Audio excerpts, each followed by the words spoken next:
Hey everybody, this is Omari Kamal, CEO and founder of P&G Advisors. I hope you all are well.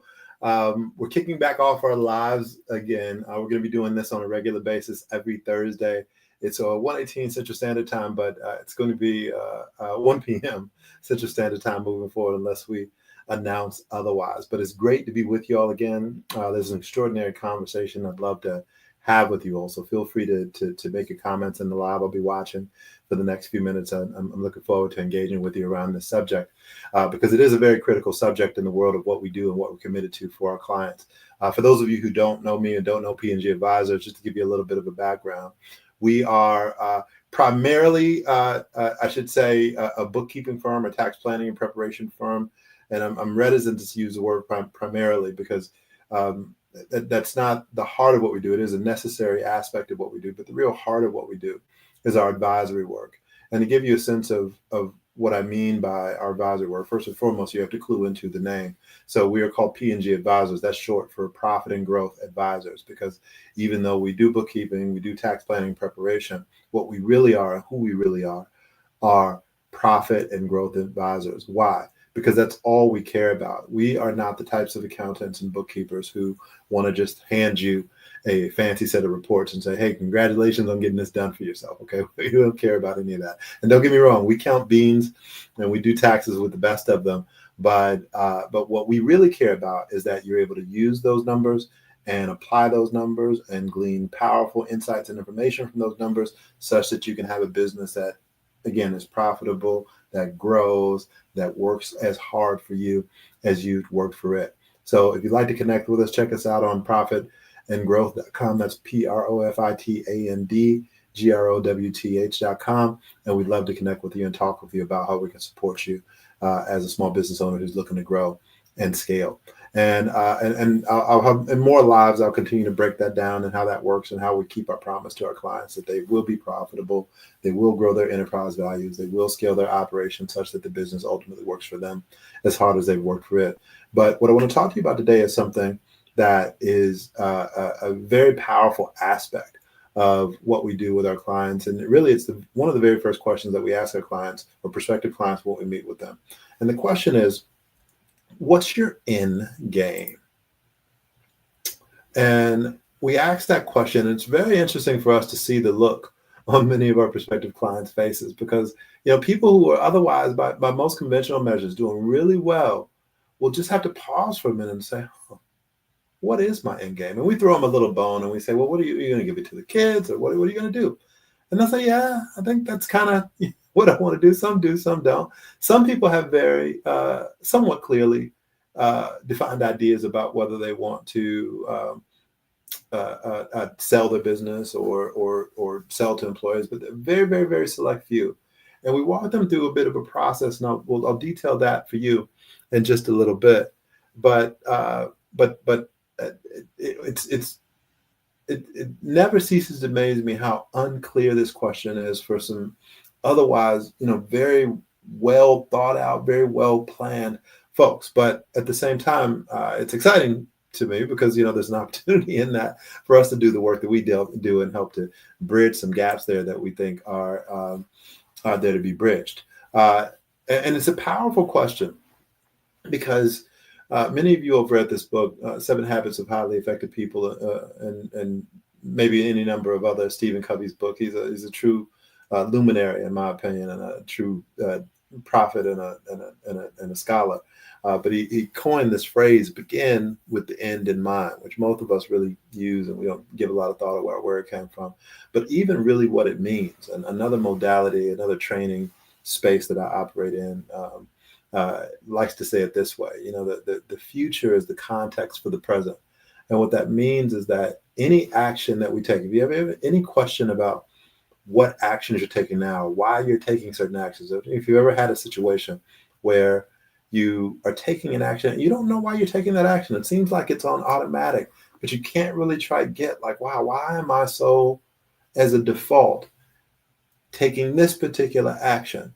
And what this work that I've done invites you to consider is that there's a future that we're all living into, whether we realize it or not, whether it's articulated or not. And that future is what's informing the actions that you're taking in the present. And that future, whether you realize it or not, is in large part a function of a past that never got left in the past, but it gets carried forward into the future, which then comes back and smacks you in the present. That's a whole nother subject and a whole nother live that we have to get into, but it's powerful work. But basically what it comes down to is that we begin with the end of the mind. And what I want to kind of add as a caveat to what Stephen Covey has popularized and put out there is that it happens that way whether you realize it or not. So either you're going to create an end that's powerful and informs your present, or there's going to be an end that's there for you by default that you didn't create. And you want to get that down to your bones. And I'll say that again just to be really super clear about it. Either you're going to create an end and begin from there, or you'll begin from a default end that is not of your making and will have a certain outcome that I promise you likely won't be happy with. So with that said, one of my trainers made the distinction for me at some point or another that there's a difference between exercising and training. Many of you understand, or at least think you understand, the value of exercise. Exercise is powerful. We should move, should move more, eat less. That's how we lose weight, right? Yeah, well, it's possible. But again, the question becomes, if you just go into a gym, and don't get me wrong, I'm not poo-pooing. If you're going into a gym just doing random stuff, I'd rather do that than not do anything at all. But if you are going to do that and you're looking to the next level, looking to take it to the next level, I invite you to consider what the difference is between training, or in this slide, jogging, exercising, or jogging and training.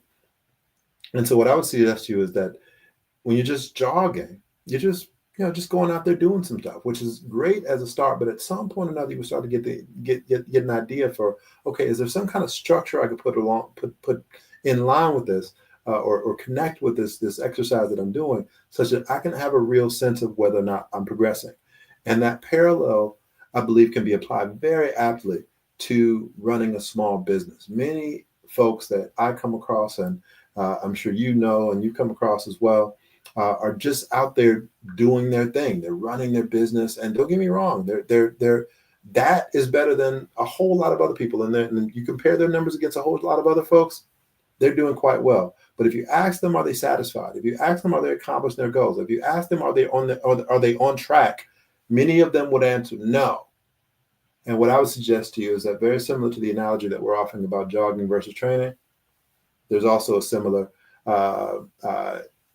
sort of mode that many small business owners fall into about going out and doing business and actually planning to be successful in the long term. And that's really what we want to talk about with this end game question. So there are 4 questions that we believe every founder has to answer. And the first question is, what is your end game?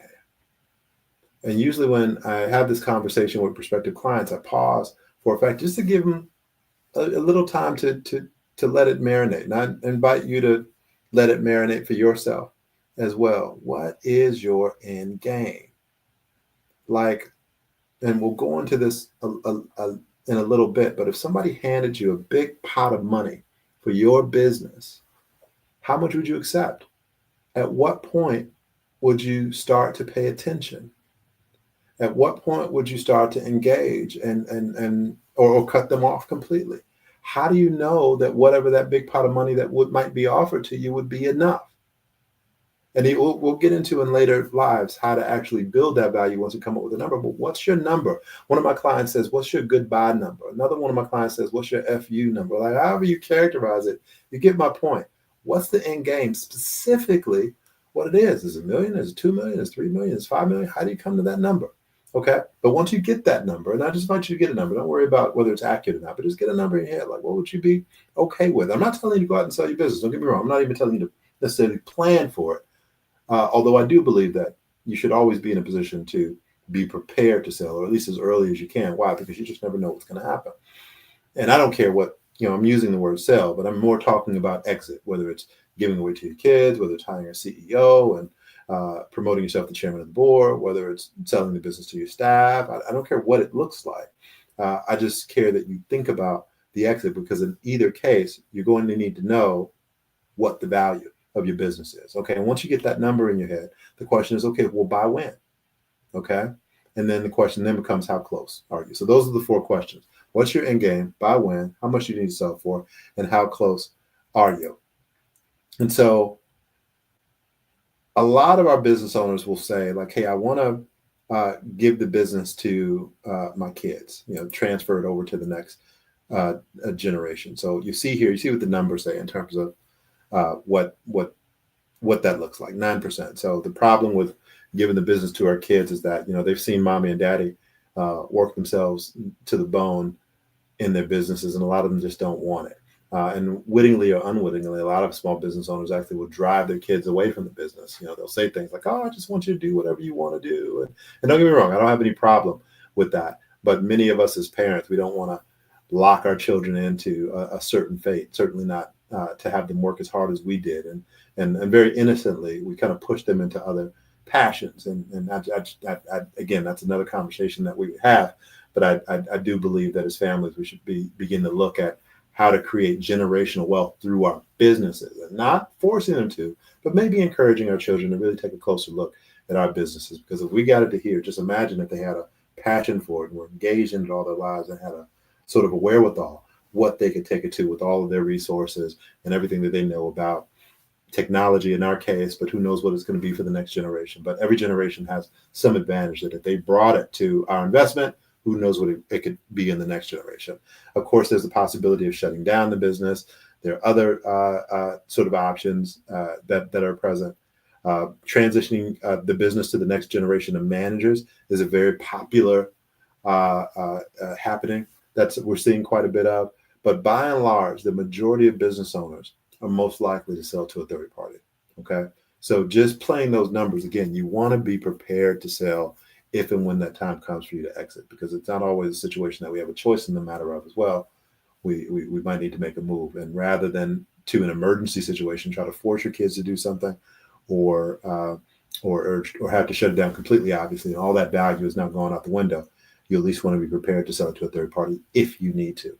So these are the options that we invite people to get their heads around. Do I want to transition to the kids? Am I in a position to do though? Do I want to transition to managers? Do I want to sell to a third party?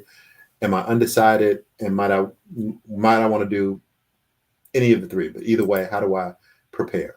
Well, in the process of getting prepared, the first thing that you really want to get your head around is, what's your freedom point? What's your goodbye number? What's your FU number? Whatever you want to call it.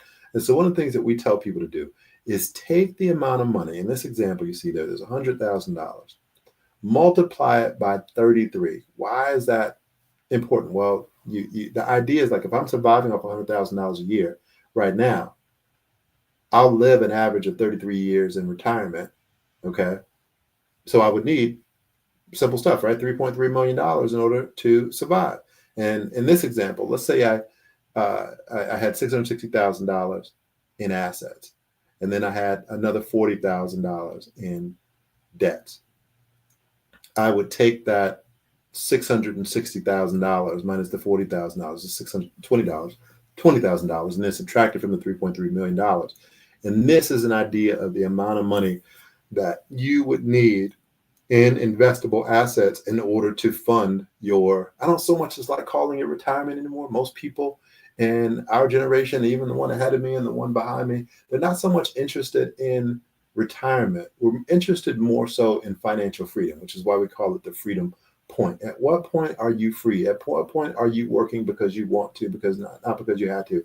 At what point am I put my business in a position such that if I need to sell it, I can sell it, and I know what the dollar amount is that I need to get back, given everything else I have going on, in order to be free. And that's something we really encourage our clients to get a handle on, and not just a handle whimsically, but we really want to get the number down pat as soon as possible, but then continue to refine it as we go. The closer we get to the possibility of selling, we have to talk about other types of things, like, well, what would the commission to be to sell the business? What would the legal fees involved be? What would the taxes on that be? And then of that total, what would I need in order to generate a net of this $2.88 million? So if you divide that 32% into 2.88, you're going to get this $3.8 million. amount here. So after all of these are taken out, these expenses are taken out. I'm sorry, divide 68% into the 2.88 million. You get this 3.8 million. Okay. So this is the kind of math. This is rudimentary, I know. We get way more involved with our clients, but I wanted to give you a sense of kind of thinking that you can do, and perhaps an exercise that you can do right now. Take the amount of money that you would feel comfortable with right now, head and nose above water, multiply the number by 33, and then take out your existing assets. And that's the amount that you would need in order to fund retirement right now. And so I encourage you to do that work, really get a handle on it, and really understand what it would take to get risk off in your life. So right now, with most small business owners who are operating at a value and a net worth below their freedom point, the risk is entirely on them. Okay, there's no risk on the business. But what we want to do is, as that value grows up, you see it there, and as time goes on, there's a certain point after that freedom point where the risk shifts from the individual to the business, which is where you want it. And once you're above that freedom point, you have a whole different set of determinations to make with respect to what degree do you want to engage in that risk that's now squarely on the business, but to what degree do I want to participate in that? And there's nothing that says that you have to be connected, but at least at that point you're clear that it's a choice. So this is when I was a financial advisor. This is a chart I used to love to show my financial advising clients, and it was all to make the point that you shouldn't ever try to time the market. See, it's never about the right time to buy or sell. It's really about timing. And you can see here in the example, there's the example sellers. One seller sold in October 2007, he got one price. Seller B sold in 2009, and they got a lower price. And even seller B, when he sold, the market went right back up in the next 15 years or so. And just imagine where he might have sold if he had held on a little while longer. The moral of the story is that there's no right time to buy or sell. It really doesn't matter. What matters is, when's the right time to buy or sell for you? And have you done that thinking? And if you have done the analysis to figure out what you need in order to fund your goals and your wishes and your hopes and your dreams, you don't care what you might have sold it at some point in the future. Why? Because you have everything that you need right now. And again, this is the kind of anxiety we help our clients to avoid, and the type of education that we put in with them in terms of not only determining what their end game is, but building towards their end game in a way that's powerful for them. So here's the summary. Know your end game. Don't jog, don't exercise, train. Actually come up with a program with clear and specific goals and a clear and specific program, and determine for yourself how to get there. Nail these 4 questions for yourself today. What's your end game? By when do you want to get there? How much do you need exactly? And how close are you right now? And likewise, don't try to time the market. Once you get clear about those 4 main questions for yourself, there's no timing necessary. All that's necessary is for you to get clear for yourself what you need to do in order to close that gap and to fulfill on your end game. So email me. You can reach me at info@profitandgrowth.com. That's info@profitandgrowth.com. I'll send you a free ebook called The Endgame, Designing Your Business for the Ultimate Reward. And I'd love to connect with any of you that are looking to inquire more about this endgame and what it's and what it could mean and what it could be for you. So thank you so much for tuning into this and watching with us. We'll see you next week. Thanks.